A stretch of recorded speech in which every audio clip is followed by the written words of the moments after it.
उकाबी रूह जब बेदार होती है जवानों में, नजर आती है उनको अपनी मंजिल आसमानों में।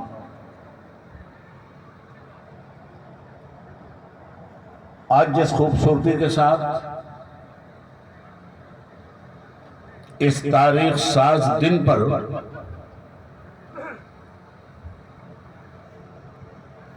आपके ताउन से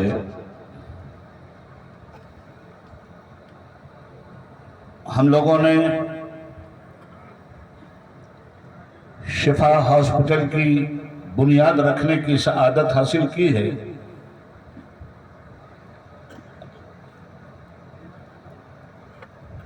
जिसका बजट 35 करोड़ रुपए पर मुश्तमिल है। मैं रब्बुल आलमीन से दुआगो हूं कि परवरदिगार इन हौसलामंद लोगों के कारोबार में खूब तरक्की अता फरमा और इनकी जायज कमाई में ऐसी बरकत अता फरमा कि वक्त से पहले तामीर के मरहले से यह हॉस्पिटल गुजर कर पूरे हिंदुस्तान में एक मिसाल बने और दावत नज़ारा देता रहे।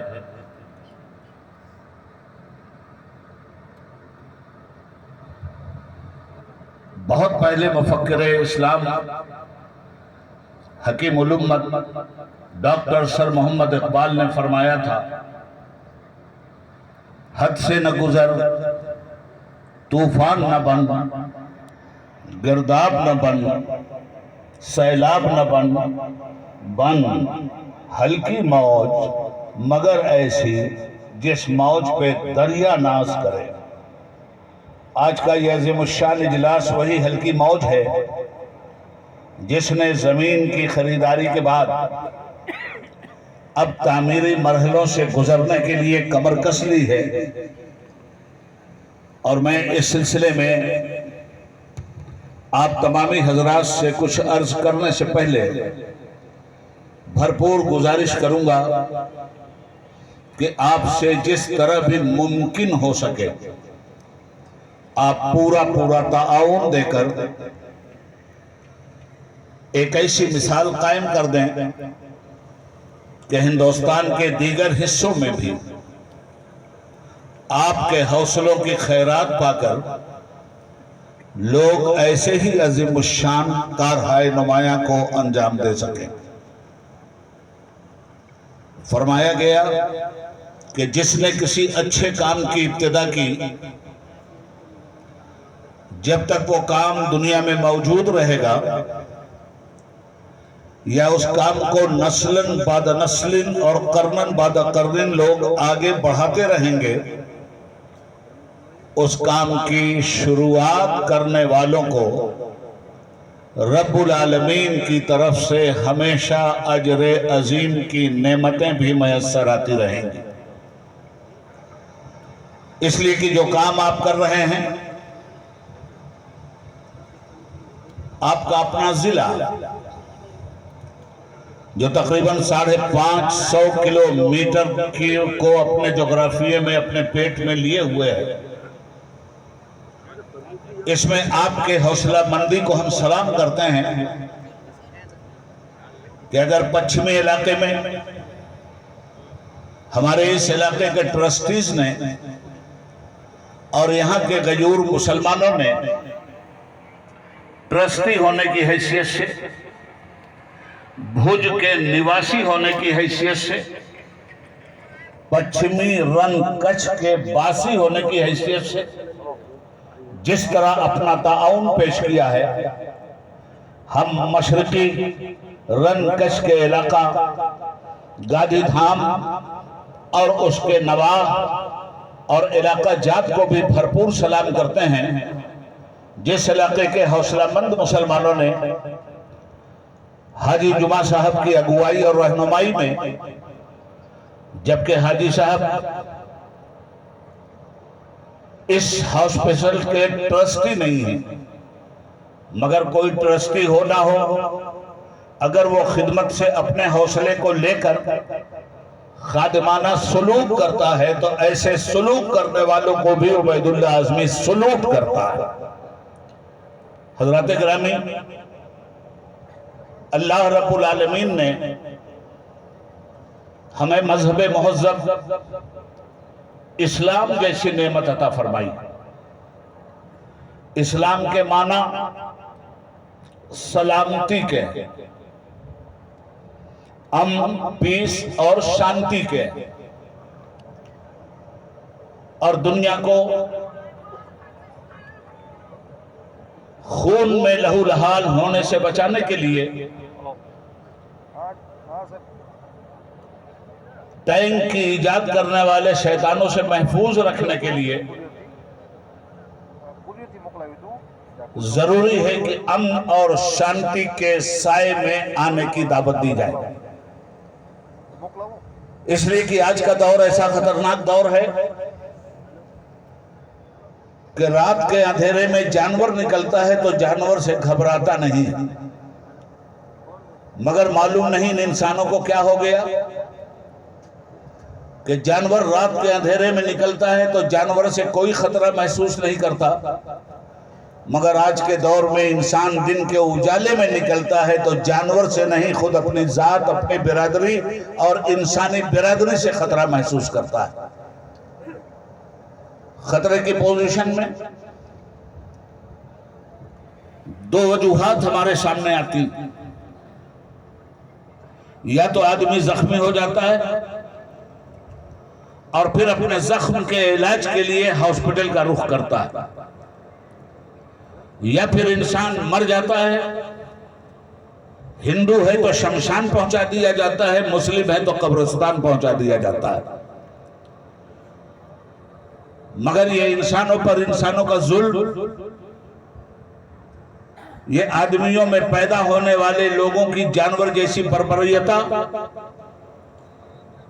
ये इंसानियत के नाम पर जालिम और कातिल लोग जो इंसानी समाज के नाम पर बदनुमा दाग बन चुके हैं। आदमी सिर्फ एक तरह से जख्मी नहीं होता और एक तरह से बीमार नहीं होता, याद रखिएगा। सिर्फ बुखार ही इंसान की बीमारी की अलामत नहीं, सिर्फ नज़ला जुकाम ही इंसान की बीमारी की अलामत नहीं, सिर्फ टीबी और कैंसर ही इंसान की बीमारी की अलामत नहीं।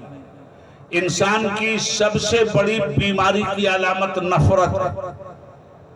इंसान की सबसे बड़ी बीमारी की अलामत इंसानी दुनिया में मजहब के नाम पर भेदभाव और एक दूसरे को मिटाने का जज्बा है। तो हम तमाम की तमाम लोग दो तरह की जिंदगी रखते हैं। एक जिंदगी का नाम है जिस्मानी जिंदगी और एक जिंदगी का नाम है रूहानी जिंदगी। जिस्म भी जिंदगी चाहता है, आत्मा और रूह भी जिंदगी चाहती है। जिस्म मुर्दा हो जाए तो इंसान नाकाम है, ऐसे ही आत्मा और रूह मुर्दा हो जाए तो इंसान नाकाम है। जिस तरह जिस्म बीमार होता है मेरे दोस्तों, उसी तरह आत्मा और रूह भी बीमार होती है। जिस्म की बीमारी ऐसी है जिसके इलाज के लिए शिफा हॉस्पिटल की जरूरत है,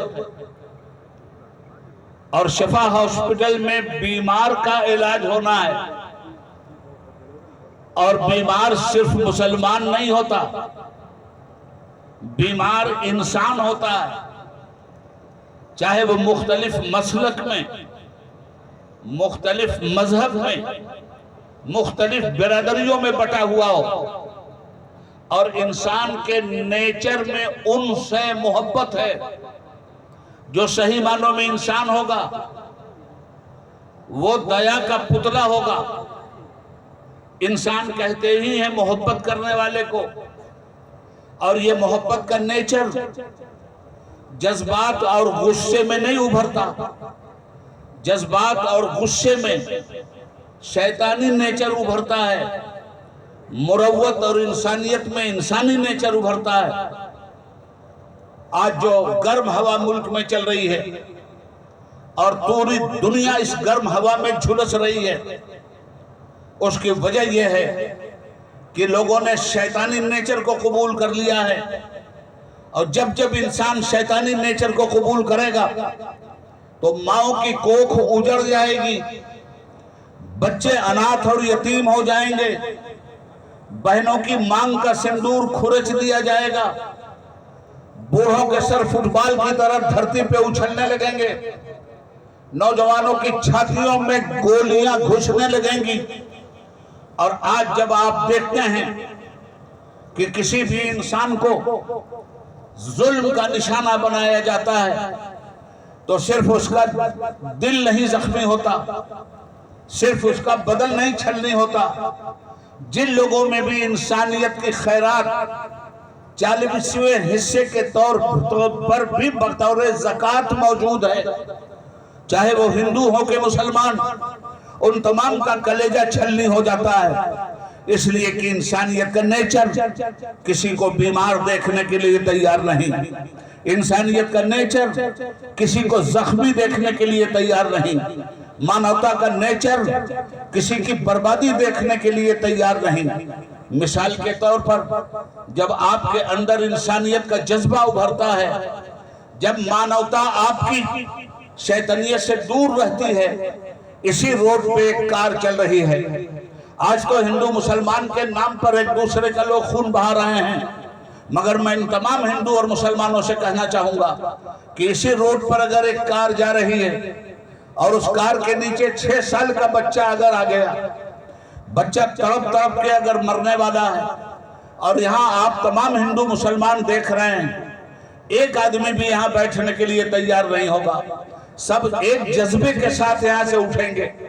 बच्चे को बचाने की भरपूर कोशिश करेंगे,